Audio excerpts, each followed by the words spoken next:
All right, so Unit 5.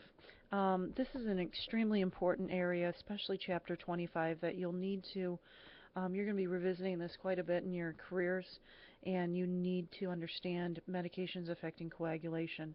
And the first one that's here is the number one hit, is heparin. And so there's heparin that we give IV, and then there's the heparin that we give subcutaneously. There's a difference between the two. Now, when we're giving heparin IV, it's in order to break up a clot. When we're giving it sub-Q, it's to be able to prevent DVTs, deep vein thrombosi.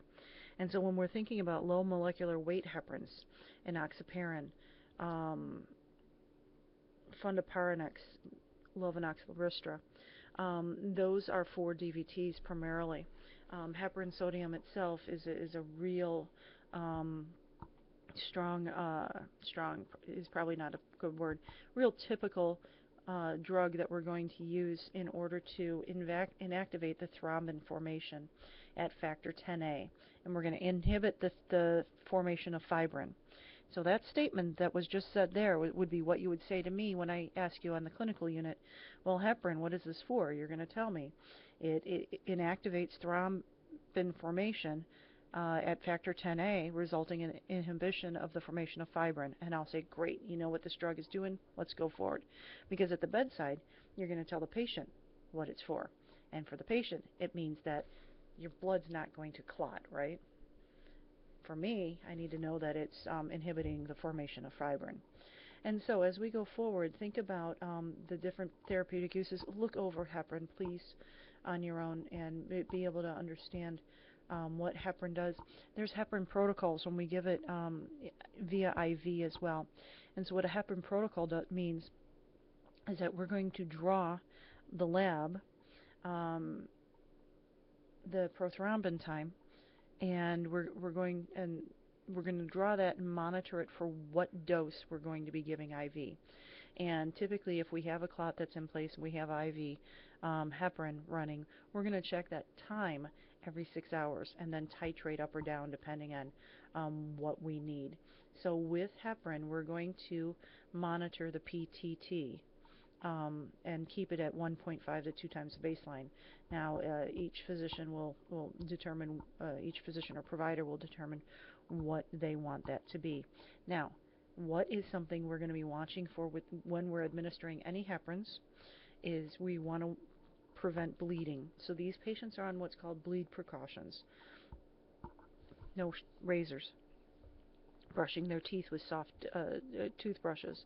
Keep those things in mind as you go forward, because hemorrhaging is an important thing to not have happen. Heparin sodium. We're also going to check that it says on page 311 what I talked about with the heparin protocol is monitor the PTT every 4 to 6 hours and determine the dose appropriate to that. If you're giving the sub-Q, you're going to use a 25 to 26 gauge needle. I prefer using a tuberculin needle and to be able to administer it sub-Q. So keep that in mind as well. Your Lovenox is many times provided in a syringe, and there's a bubble in there, and that's when you don't get rid of the bubble, because the bubble actually will seal it within the skin when you put it into the abdomen. And the preferred place is in the abdomen. And I'm looking to see, yeah, deep subcutaneous injection should be administered in the abdomen, but 2 inches from the umbilicus. And I'm making sure that it says that in both places on 311. I've said 311 a couple times, so read 311. Now, the other drug that you really need to know in this, and we talked about this the other day as well, was warfarin.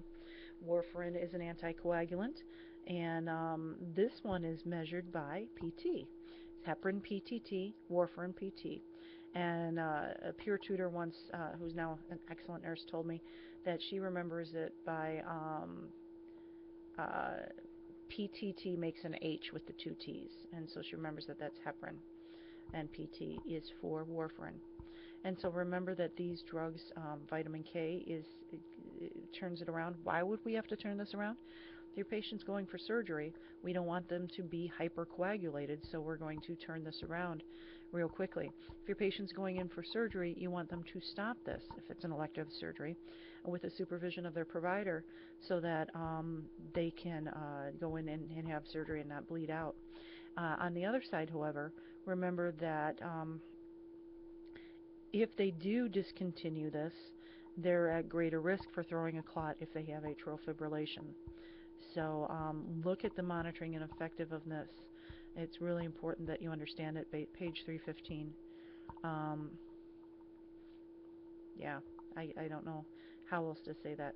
Now, the next thing that's really important for you to know is your antiplatelets, or I call it their platelet aggregation. They decrease platelet aggregation. And the number one here is ASA, your salicylic acid, aspirin.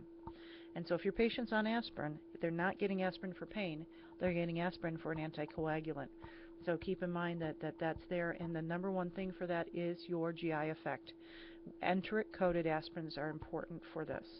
Now, research actually shows that 80 milligram aspirin is more effective than a 325, and that's better for the GI tract anyway, so keep that. That's a little interesting tidbit of information that many people over 50 are told to carry that 80 milligram aspirin so that they can prevent prevent clotting, obviously. So yeah, this is a real important chapter, so take a look. Oh, the next one that's really important, I'm a stroke nurse. Your thrombolytic medications, your TPAs are here, and they are to break up the clot. Lytic, break it up. And so we give these IV, and the risk is severe bleeding.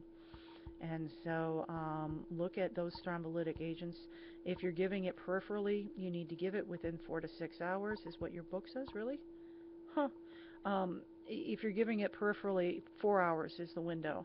If we're giving it endovascularly, which we'll learn about in adult health too, you can give it technically up to 12 to 14 hours, but the gold standard is 4 hours.